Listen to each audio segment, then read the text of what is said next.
এক ব্যক্তি 3.30 টাকা দরে 1 কেজি আলু বিক্রি করে 10% লাভ করে। প্রতি কেজি আলুর দাম কত বাড়ালে তার কেজিতে 21% লাভ হবে? এখানে বলছে 3.30 টাকায় 1 কেজি দিয়ে আলু বিক্রি করে সে 10% লাভ পাবে। এবার সে 10% থেকে যখন 21% লাভে যাবে, তাহলে তাকে কত টাকায় আলুটা বিক্রি করতে হবে? তাহলে এখানে বিক্রয় মূল্যটা বের করতে হবে। আর এখানে বিক্রয় মূল্য দেওয়া আছে যে 1 কেজি আলু এত টাকায় বিক্রি করার ফলে সে 10% লাভ পায়। এই অঙ্কটা আমরা বড়ভাবেও করতে পারি আর শর্ট ট্রিক্সেও করতে পারি। প্রথমে আমরা দুটো পদ্ধতি দেখব। প্রথমে আমরা এক্স ধরে করব, তারপরে শর্ট ট্রিক্সে এক লাইনে উত্তর করব। যেহেতু আমার এখানে বলছে যে এত টাকায় 3.30 টাকা ধরে 1 কেজি আলু বিক্রি করে, মানে কি এটা তার বিক্রয় মূল্য। তাহলে অতএব 1 কেজি আলুর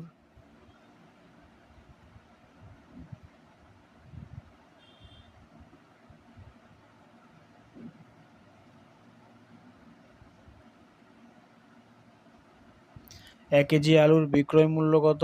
না আমার দেওয়া আছে 3.30 টাকা। এবার এখানে বলছে যে লাভের হার দেওয়া আছে, না লাভের হার কত? লাভের হার ইকুয়াল টু 10%। এবার এখানে বিক্রয় মূল্য দেওয়া আছে কিন্তু ক্রয় মূল্য আমরা জানি না। ধরি ক্রয় মূল্য সমান x টাকা, মানে 1 কেজি আলু সে x টাকা দিয়ে কিনে আর এত টাকা দিয়ে বিক্রি করে, 3.30 টাকা দিয়ে বিক্রি করে। ধরি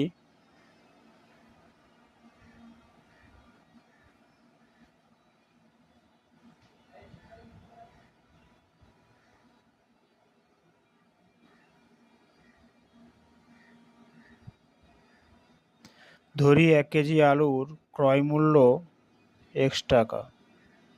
তাহলে এখান থেকে লাভ কত হবে? না আমার, না লাভ সমান আমরা কি জানি, না লাভ সমান কি বিক্রয় মূল্য মাইনাস ক্রয় মূল্য। সূত্রতে জানি যে লাভ সমান বিক্রয় মূল্য মাইনাস ক্রয় মূল্য। এবার এখানে বিক্রয় মূল্য কত? 3.30 টাকা মাইনাস x টাকা, এত টাকা। এবার এখানে লাভের হারটা আমরা বের করব। লাভের হারের একটা সূত্র ছিল যে লাভের হার ইকুয়াল টু, কি সূত্র? না লাভের হার ইকুয়াল টু লাভ বাই ক্রয় মূল্য, লাভ বাই ক্রয় মূল্য ইন্টু 100%। এটা আমাদের সাধারণ সূত্র। কি এইখানে একটা লাভের হার দেওয়া আছে, এই লাভের হারটাকে আমরা এখন ধরছি না, এটাকে আমরা মিট করছি। আমাদের মূল লক্ষ্য হচ্ছে যে এই লাভের হারের সাথে এই লাভের হারকে সমান করব। যেহেতু আমাদের এখানে বিক্রয় মূল্য দেওয়া আছে আর 1 কেজি আলুর ক্রয় মূল্য আমরা ধরছি, সেখান থেকে লাভটা বের করলাম। লাভ বের করা মানে কি লাভের হার একটা পেয়ে যাবো, সেই লাভের হার আর এই লাভের হার আমরা সমান করব, করলে এখানে ক্রয় মূল্যটা পেয়ে যাব। তার লাভ সমান কত? লাভ সমান 3.30 মাইনাস এক্স বাই ক্রয় মূল্য কত আছে? না এক্স ইন্টু এত পার্সেন্ট। এবার শর্তানুসারে কি করব?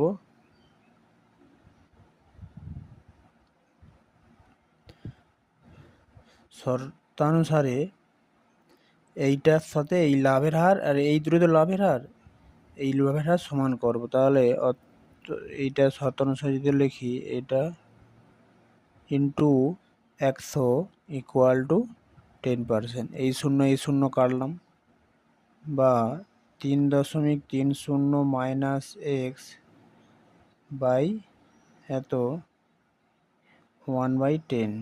এটা ক্যালকুলেশন করলে বা কি হবে? যদি এর সাথে গুণ করি 3.30 ইন্টু 10 মাইনাস 10x, আর এটা এই পাশে হলে শুধু x থাকবে। এবার এটা দশমিক তুলে দেই আমরা। দশমিক তুললে কি হবে? না যদি দশমিক তুলি নিচে 1 2 দুটো শূন্য হবে একের পিঠে, আর এখানে যা আছে এটা শূন্য কাট, এটা কাটলাম, মাইনাস 10x যেরকম আছে রাখলাম, এপাশে x, বা 33 minus 10x equal to x, বা এবার আমরা কি করব, 33টাকে এই পাশে রাখলাম আর এই 10টাকে ও পাশে নিয়ে যাবো, x প্লাস 10x বা 11x ইকুয়াল টু 33, বা x ইকুয়াল টু বিক্রি করছি 3 টাকা 30 পয়সায়। তাহলে আমাদের ক্রয় মূল্য কত হলো? না ক্রয় মূল্য ইকুয়াল টু ক্রয় মূল্য ইকুয়াল টু 3 টাকা। এবার পরের স্টেপে কি বলে দেওয়া আছে অঙ্কটার ক্ষেত্রে, যে প্রতি কেজি আলুর দাম কত বাড়ালে তার কেজিতে 21% লাভ হবে।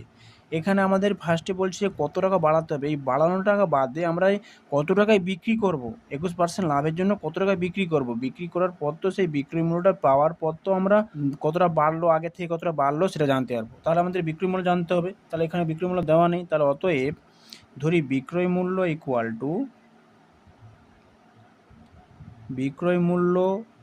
ইকুয়াল টু ওয়াই টাকা।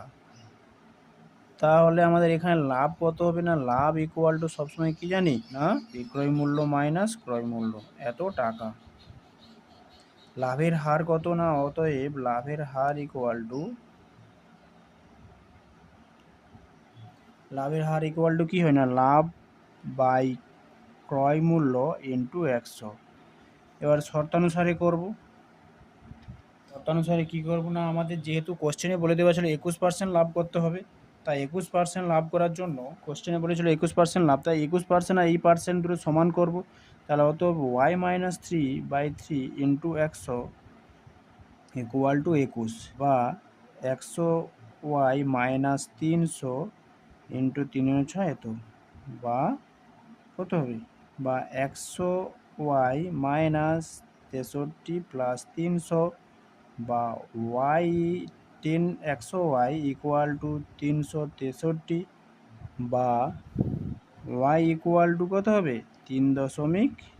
এইটাকে যখন নিচে আনবো এটা হয়ে গেল।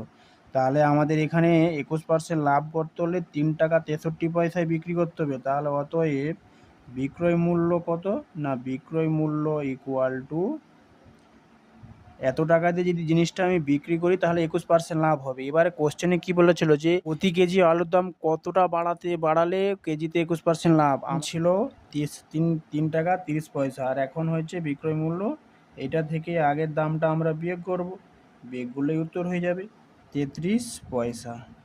এটাই আমাদের উত্তর। এটা আমাদের একটু লং ট্রিক্স, মানে ভেঙে ভেঙে এক্স ধরে ধরে করা গেল। যদি আমরা এই অঙ্কটাকে 2 লাইনের ক্ষেত্রে করতে চাই, এরকম অঙ্কগুলো আমরা একদম প্রথমের দিকে অনেক করেছি, আমার চ্যানেলে অনেক ভিডিও আপলোড করা আছে। এই অঙ্কটার ক্ষেত্রে যদি আমরা, যেহেতু অঙ্কটার ক্ষেত্রে বলে দেওয়া ছিল একদম সঠিক হবে, এখানে অঙ্কটার কি বলে দিয়েছিল না দুটো ক্রয় মূল্য দেওয়া আছে। দুটো ক্রয় মূল্য বলতে কি না, এই অঙ্কটার ক্ষেত্রে দুটো বিক্রয় মূল্য, এখানে একটা বিক্রয় মূল্য দেওয়া আছে, এই বিক্রি করে একটা বিক্রয় মূল্য, আর এখানে একটা বিক্রয় মূল্য বের করতে হবে, আর এখানে একটা লাভ, এখানে একটা লাভের পার্সেন্ট, দুটো পার্সেন্ট, এরকম দুটো পার্সেন্ট থাকবে, লাভের হার থাকবে, আর দুটো বিক্রয় মূল্য থাকবে, বা এখানে লাভের হার, বা এখানে ক্ষতির হার, বা এখানে ক্ষতির হার, বা এখানে লাভের হার, এরকম হলেও অঙ্কটা করা যায় কীভাবে না, যে বিক্রয় মূল্যটা আমার দেওয়া আছে সেইটার ক্ষেত্রে যেটা আমাদের বেশি লাভ সেটাকে আমরা উপরে রাখবো, 21%টা তো বেশি লাভ তাই উপরে রাখলাম, আর যেটা আমাদের একটু কম সেটাকে নিচে রাখবো। এবার লাভের জন্য প্লাস হলো, যদি ক্ষতি হতো 21% তখন মাইনাস দিয়ে ক্ষতি করতাম, ইকুয়াল টু এটাকে দশমিক তুললে 100 করলাম, উপরে কী হবে 121, নিচে 110, এই শূন্য কাটলাম, 11 3 33, তাহলে কত হচ্ছে 363/100 ইকুয়াল টু 3.3। এটা আমাদের হচ্ছে কি বিক্রয় মূল্যটা বেরোলো।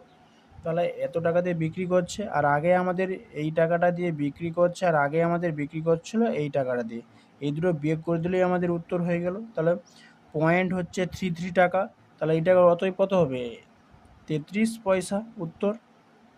এই অঙ্কটা এইভাবেই শর্টে, এটা উত্তর আমাদের হয়ে গেলো। এই শর্টেও এইভাবে করা যায়, যেটা ইচ্ছা করা যেত।